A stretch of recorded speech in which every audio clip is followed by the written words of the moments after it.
This is a true story. This was back in probably mid-'80s. I'm sitting at the office. We watching the Falcons game. Me and 2 other troopers were. And the phone rung. So I just reached around behind me, grabbed the phone. Georgia State Patrol man hit me. Yeah, there's a bear over here on Elm Street. I said, Elm Street is in Dublin, in the residential area? Yes, ma'am. I said, okay. I just reached back around, hung up. I mean, this is a big residential area. I know there ain't no bear there. Yeah. So a few minutes, phone rung again. I reached around there and got Georgia State Patrol man hit. Yeah, there's a bear over here on Elm Street just walking around. Huh. I said, a big black bear. As in, got 4 legs. Growls. Yeah. Okay. I hung up again. A few minutes, phone rung again. Georgia State Patrol kind of hit. There's a bear over here. I said, let me guess, on Elm Street. Yeah. Did somebody done call it in? I said, yeah. So I hung up back up. I got to thinking, you know, there's 3 people that's called. Maybe I just will ride over. So I rode over to Elm Street. When I turned left on the Elm Street, there were cars just backed up on both sides of the road. I said, damn, they must be a bear up here. So I parked, get out and walk, and everybody's standing in this backyard looking up.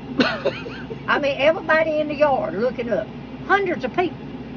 So I walk on around there and I look up and there's a bear in a tree, Elm Street, in the backyard of these families' house.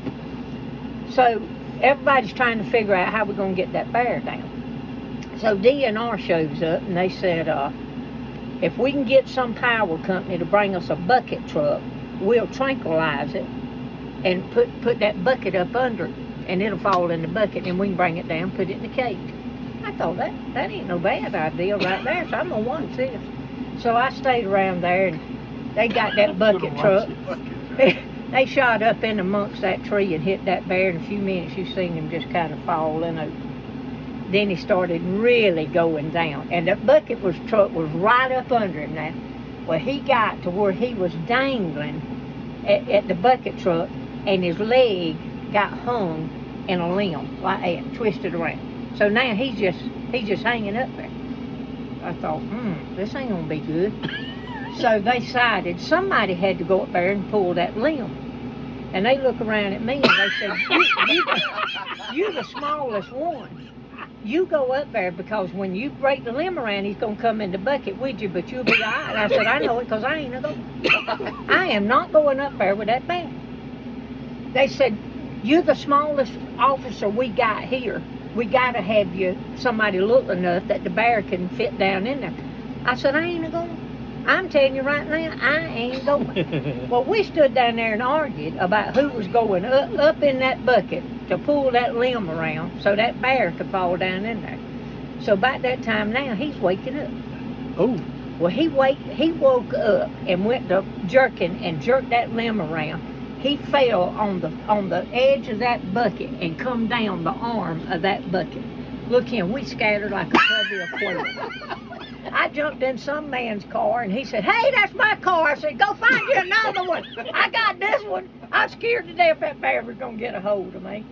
But we found him again in a little wooded area. And I'm peeking around looking under the trees. And I'm about 5 foot from him, bent over face to face with that bear.